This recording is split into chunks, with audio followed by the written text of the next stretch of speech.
सर्वप्रथम सर्वांना श्री स्वामी समर्थ.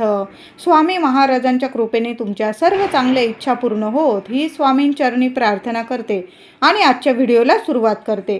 तर तुम्हाला कधीच कुठलीच बाधा, भूत, पिशाच, अडीअडचणी, नजर बाधा तुमच्या सावलीला पण कधीच उभं राहणार नाही. फक्त ह्या 3 वस्तू कायम जवळ ठेवायच्या आहे आपल्याला. महिला असू दे, पुरुष मंडळी असू दे, सर्वांनी ह्या 3 वस्तू कायम जवळ ठेवायच्या आहे. आपण सर्वच जण कामासाठी बाहेर जातोच आणि घाबरून तर आपल्याला घरात बसता येणार नाही. तरी पण बाहेर जाताना आपल्या मनात थोडी तरी भीती असते. काही वेळा अमावस्या, पौर्णिमा, रस्त्यावर लोक काय नाही टाकत ते विचारा. नारळ काय, लिंबू मिरची काय, हवं ते रस्त्यावर फेकलेलं असतं. 4 रस्ते, 3 रस्ते असले तर मग पाहणंच नाही. मी म्हणत नाही उतारे टोटके करू नका, करा. टोटके करण्यासाठीच असतात, पण असे करा ज्याचा दुसऱ्यांना त्रास होणार नाही. म्हणजे ज्या वस्तू तुम्ही उतरवून टाकतात त्या एखाद्या कोपऱ्याला टाकल्या, डस्टबिनमध्ये टाकल्या तर त्याचा कुणालाच, म्हणजे लहान लेकरं वगैरे पण चालतात रस्त्याने, त्यांनासुद्धा कधीच कुठली नजर बाधा होणार नाही. म्हणून टोटके करा, उतारे करा, पण ते अशा ठिकाणी टाका, नारळ, लिंबू वगैरे ज्याच्यावर कुणाचा पाय पडणार नाही. आपण जर आपल्या जवळ या 3 वस्तू अशा ठेवल्या तर आपल्याला ह्या बाहेरच्या इडापिडा आणि नजरबाधा, भूतबाधा, पिशाच्छ, म्हणजे कुठलीही बाहेरची सावली असू दे, वाईट सावली, ती आपल्या सावलीला पण कधी उभी राहणार नाही. आपल्या उंबरठ्याजवळ सुद्धा कधी येणार नाही आणि त्याचा आपल्याला त्रास होणार नाही. तर ह्या 3 वस्तू आपल्याला कायम जवळ ठेवायच्या आहे.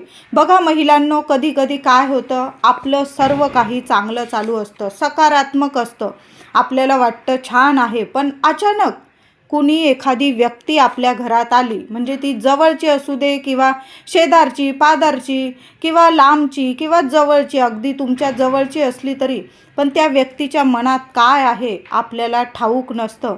मग ती आपल्या चांगल्या, म्हणजे आपल्याविषयी चांगले मत घेऊन, चांगले विचार घेऊन आपल्या घरात येत आहे की आपल्याविषयी वाईट विचार घेऊन आपल्या घरात येत आहे, हे आपल्याला ठाऊक नसतं. मग ती एखादी व्यक्ती अचानक येऊन गेली की सगळं कसं घरातलं बिघडायला लागतं.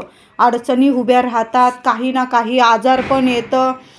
आपण पुरुष असो, महिला असो, काही ना काही आजारपण येतं. पती पत्नीमध्ये विनाकारण कटकटी सुरू होतात. मुलं बाळं असतील किरकिर करायला लागतात. मोठी मुलं असतील अभ्यासात विनाकारण मागे पडतात. म्हणजे आपल्या घरात येऊन ती व्यक्ती असं काही बोलून जाते की त्यामुळे आपल्या घरात नकारात्मकता निर्माण होत असते.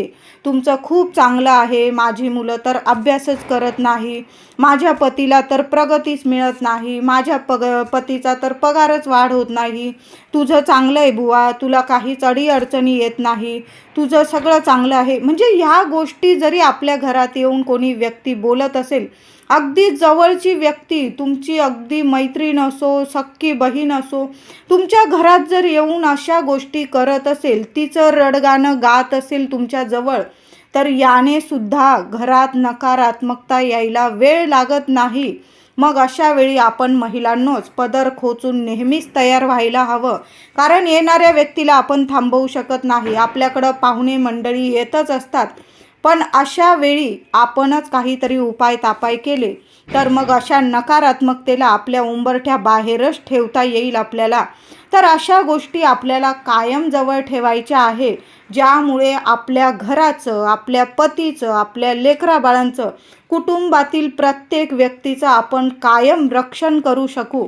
अशा गोष्टी आपल्याला ठेवायच्या आहे. तर महिलांनो, महिला असो, पुरुष दादा असो, या वस्तू आपल्याला पारंपरिक वस्तू आहे, तर या वस्तू आपल्याला जवळ कायम ठेवायच्या आहे. तर पहिली वस्तू म्हणजे बिब्बा, भिलावा.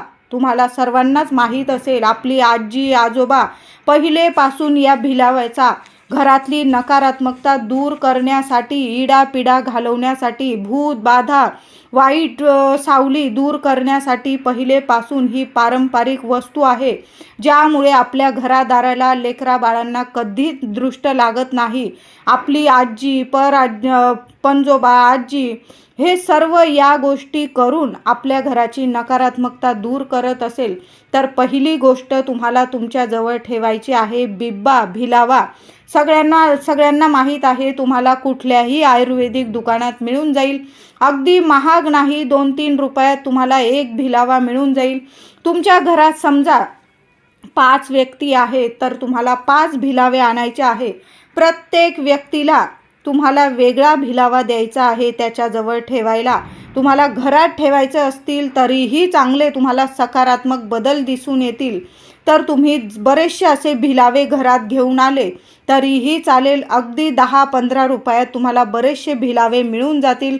आयुर्वेदिक दुकानात तुम्हाला कुठल्याही आयुर्वेदिक दुकानात किंवा किराणा स्टोर्समध्ये हे भिलावे मिळून जातील.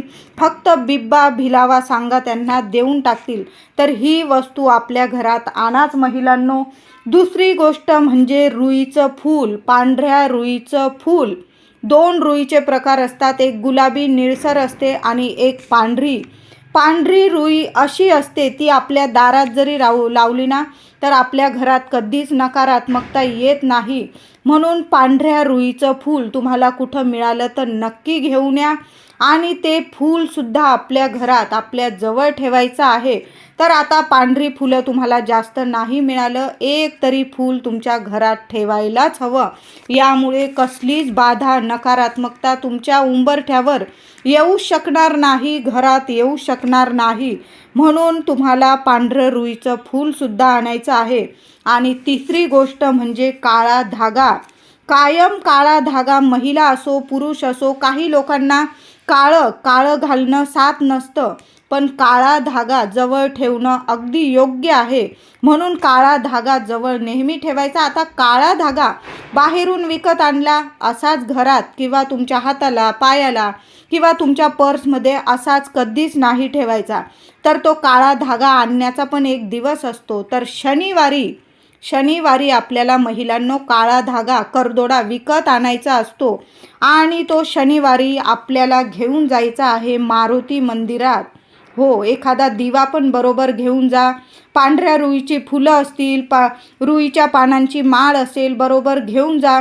किंवा तुम्हाला मंदिरातच या सर्व वस्तू, तेल, रुईची माळ, पानांच्या रुईची माळ तुम्हाला मिळून जाईल तिथं.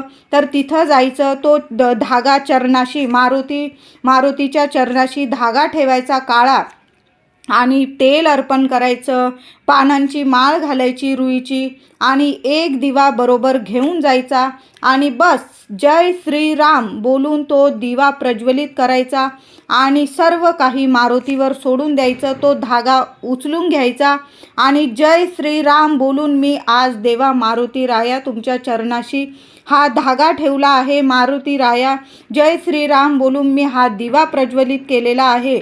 सर्व काही नकारात्मकता असेल, इडापिडा असेल, संकट असेल, बाधा असेल, नजरबाधा असेल, शत्रुबाधा असेल, संपूर्ण इथंच नष्ट होऊन जाऊ दे आणि कायम माझ्या घरादाराचं, लेकराबाळांचं, माझ्या पतीचं कायम रक्षण कर. हा धागा मी आजपासून माझ्या पायात, माझ्या हातात, माझ्या पायात किंवा पतीच्या, मुलांच्या घालत आहे. कायम तुमचा कृपा छाया आमच्यावर राहू द्या असं बोलून तो धागा घरी घेऊन यायचा आहे. आणि तुम्हाला घरी आणल्यावर स्त्रियांनी डाव्या पायात आणि पुरुषांनी उजव्या पायात, लहान मुलांना घालत असाल तर मुलगा असो किंवा मुलगी, लहान मुलांना उजव्या पायातच हा धागा घालायचा. फक्त महिलांनी डाव्या पायात घालायचा आहे. शनिवारी हा उपाय नक्की करा महिलांनो. कळालं असेल तुम्हाला या 3 वस्तू काय आहे. भिलावा म्हणजे बिब्बा, काही ठिकाणी बिब्बा म्हणता, काही ठिकाणी भिलावा, बिबवा म्हणजे बऱ्याच नावांनी ओळखतात. तुम्ही भिलावा, बिब्बा म्हणून जरी दुकानात सांगितलं, अगदी तुम्हाला कमी किमतीत बिब्बा मिळून जाईल. भिलावा नक्की घरात नक्की ठेवायचा आहे आणि पांढऱ्या रुईची फुलं नक्की ठेवा आणि काळा धागा, जरी साथ नसेल काळा रंग तरी काळा धागा घातल्याने नक्कीच आपलं रक्षण होत असतं.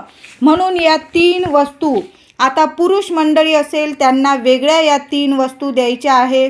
म्हणजे पांढरं रुईचं फूल आणि बिब्बा एखाद्या पुडीत वगैरे ठेवून दिलं तुम्ही त्यांच्याजवळ तरी चालेल. आणि काळा धागा पुरुष मंडळींना उजव्या पायात बांधून द्यायचा आहे. माझ्या मैत्रिणी ऑफिसमध्ये जात असतील, शत्रू असतील ऑफिसमध्ये, म्हणजे थोडी पगारवाढ झाली, थोडा आपली प्रगती व्हायला लागली तर कुणी ना कुणी मागे खेचणारे बरेचसे असतात. लांबचे नाही, जवळचे सुद्धा व्यक्ती. थोडी प्रगती व्हायला लागली की तो व्यक्ती कसा मागे येईल हे पाहणारे आजकालच्या जगात खूप आहे. तर काय करायचं, या वस्तू जवळ ठेवायच्या आहे. आणि काळा धागा मारुती मंदिरात जाऊन हा काळा धागा घेऊन यायचा आहे. विकत आणा, शनिवारी मारुतीच्या मंदिरात घेऊन जा, चरणाशी ठेवा आणि घरी घेऊन या. आणि महिलांनी डाव्या पायात घालायचा, पुरुष मंडळींनी उजव्या पायात. लहान मुलांना, मुलगा असो मुलगी असो, सर्व मुलांना, तुमचे 2 मुलं असतील, मुलगा मुलगी, 2 मुली 2 मुलं, त्यांच्या उजव्या पायात हा धागा घालायचा आहे. मारुती रायाचं स्मरण करायचं आणि धागा घालायचा आहे. तुम्ही कुठेही जा, कामाला जा, बाहेरगावी किंवा इतर कामासाठी बरोबर पर्समध्ये या वस्तू ठेवाच. आणि मग बघा तुम्हाला कुठलीच बाधा कधीच बाधणार नाही. अगदी नवीन नवरी असते, अंगाला हळद लागली तर म्हणतात ना, हळदीच्या अंगाने बाहेर जाऊ नये, नाहीतर बाहेरची बाधेची तुला भीती असते. तर नवरीजवळ सुद्धा पर्समध्ये तुम्हाला बिब्बा आणि पांढरं रुईचं फूल द्यायचं आहे. आता समजा पांढरं रुईचं फूल नाही मिळालं, बघा आयुर्वेदिक दुकानात सुद्धा तुम्हाला पांढरी रुई मिळून जाईल. बऱ्याच ठिकाणी पांढरी रुई असते. एखादं झाड लावायचं असेल तुम्हाला, ते लावू शकता. पांढरं रुईचं फूल असं असतं की आपल्या घरात लक्ष्मी खेचून आणते आणि जी काही नकारात्मकता असते एका क्षणात बाहेर खेचून बाहेर फेकते. कुणीही येऊ द्या तुमच्या घरात, नजर बाधा लावण्याचा प्रयत्न केला, ज्याची त्याची नजर त्याच्यावरच जाऊन पडेल. अशी ही पांढऱ्या रुईच्या फुलाचा चमत्कारिक तुम्हाला फरक दिसून येईल. म्हणून तुम्हाला नक्की तुमच्याजवळ बिब्बा आणि पांढरं रुईचं फूल ठेवायचं आहे. पर्समध्ये ठेवा, कुठंही सॅकमध्ये वगैरे ठेवलं पुरुष मंडळींनी त्यांच्या बॅगमध्ये तरीही चालेल. फक्त ती पर्स कायम तुमच्या बरोबर असायला हवी. नव्या नवरीला सुद्धा या वस्तू तुम्ही जवळ दिल्या तरीही चालेल. आणि तिच्या डाव्या पायात तो धागा बांधायचा. आता नवरदेव असेल, नवरदेवाला सुद्धा हळद लागली की बाहेरची भीती असते. 1.25 महिना तरी आपण पाळतच असतो. तुमच्याकडं पाळत असेल किंवा नाही, आमच्याकडं पाळतात. 1.25 महिना तरी म्हणतात हळदीच्या अंगाने कुठं पण जाऊ नको. लोखंडाची एखादी वस्तू नव्या नवरीकडं किंवा नवरदेवाकडं दिली जाते. तर या वस्तू तुम्हाला द्यायच्या नसतील तर तिच्या पर्समध्ये किंवा त्या नवरदेवाच्या पर्समध्ये पांढरं रुईचं फूल आणि एक बिब्बा नक्की ठेवा. 1.25 महिनाच नाही, कायम त्या व्यक्तीच्या जवळ असू द्या. कसलीच कशाला भीती राहणार नाही. घरातली माणसं कामाला जात असतील त्यांच्याजवळ सुद्धा द्या. आता काही वेळा मुलं परगावी असतात, परदेशात आपले मुलं शिक्षणासाठी, नोकरीसाठी, आईला खूप चिंता असते. तुम्हालाच नाही, माझे पण मुलं आहेत मोठे, परगावी गेले की आपल्याला रात्रीची झोप येत नाही. मग काय करायचं, या वस्तू नक्की त्यांच्या जवळ ठेवायच्या. बिब्बा आणि पांढरं रुईचं फूल आणि हा काळा धागा मारुती मंदिरातून असा घेऊन या. आणि पायात, मुलगी असू दे डाव्या पायात बांधा, मुलगा असू दे उजव्या पायात बांधायचा आहे. नक्की हा उपाय करा महिलांनो. तुमचं मूल कितीही लांब असू दे, कायम रक्षण होईल. कितीही अडचणी येईल त्यातून मार्ग मिळेल. मुलांची भरभरून प्रगती होईल आणि मुलांना कसलीच कोणाचीच नजर बाधा कधी लागणार नाही. अभ्यासात प्रगती होईल, नोकरीत यश मिळेल, प्रमोशन होईल, त्यांचं पगारवाढ होईल. म्हणजे मुलांना जसं यश पाहिजे, आपल्या मुलांना आपल्याला पण वाटतं की आपल्या मुलांचं भरभरून प्रगती व्हावी, त्यांना यश मिळावं, मुलांची अभ्यासात प्रगती व्हावी, तर भरभरून मुलांची प्रगती होईल. मी म्हणत नाही की याचा 1 नंबर आला म्हणजे आपल्या मुलाचाच 1 नंबर आला पाहिजे. कधी पण दुसऱ्यांच्या मुलांशी आपली तुलना, आपल्या मुलांची लेकरांची तुलना करू नाही. म्हणून आपल्या मुलांना म्हणजे जेवढी प्रगती करायची ना तेवढी जास्तीत जास्त आपली मुलं नक्कीच प्रगती करेल. तर नक्की या 2 वस्तू मुलांच्या बॅगमध्ये जरी ठेवल्या ना काही हरकत नाही, पण अशा ठिकाणी ठेवा ज्याचा म्हणजे जिथं मुलांचा रोजचा हात जाणार नाही. एखाद्या कोपऱ्यात, एखादी पुडीत वाळून तुम्ही या वस्तू ठेवल्या तरीही चालेल. मुलं बाहेर गावी असू दे, परदेशात असू दे, मुलांच्या बॅगमध्ये मुलं ऐकत नाही, या वस्तू कशाला आई म्हणत असतील, तुम्ही गुपचूप ठेवून दिल्या तरीही चालेल, पण या वस्तू नक्की ठेवा. पुरुष दादांनी पण ठेवा, महिला असू दे. आपण बाहेर जातो रात्री पहाटे, तुम्हाला कसलीच भीती राहणार नाही. म्हणून या 3 वस्तू कायम आपल्या जवळ असायलाच हवं. आणि माणसांच्या बॅगमध्ये अजून एक गोष्ट म्हणजे छोटंसं पुस्तक तुम्हाला मिळून जाईल. एखाद्या पूजा साहित्याचं दुकान असेल, जिथं पूजेचं साहित्य मिळतं, वस्तू मिळतं, तिथं छोटंसं हनुमान चालिसा नक्की ठेवा. अगदी छोटंसं हनुमान चालिसेचं पुस्तक असेल, बिब्बा, पांढरं रुईचं फूल आणि हे हनुमान चालिसा पुरुष मंडळींच्या बॅगमध्ये. महिलांनो, उद्याच्या उद्या नक्की हा व्हिडिओ जेव्हा बघाल ना तुम्ही, नक्की हा उपाय करायचा आहे. तर हनुमान चालिसासुद्धा तुम्हाला कुठंही मिळून जाईल दुकानात. अगदी छोटंसं पुस्तक आपल्या पतिदेवांच्या किंवा मुलांच्या, मोठी मुलं असतील, परगावी राहत असतील शिक्षणासाठी, नोकरीसाठी, या वस्तू आणि हनुमान चालिसा छोटंसं बुक नक्की ठेवून द्यायचं आहे आपल्या मुलांच्या याच्यात. आणि मुली असतील तर मुलींच्या बॅगमध्ये, पर्समध्ये बिब्बा आणि पांढरी रुई. आणि मुलींच्या पायात नक्की डाव्या पायात आपल्याला काळा धागा बांधायचा आहे. मुलींना पण, पतिदेवांना पण, लहान लेकरं असतील लहान लेकरांना पण, आणि तुम्ही स्वतःसुद्धा महिलांनो आजच या वस्तू आपल्याजवळ ठेवा. आणि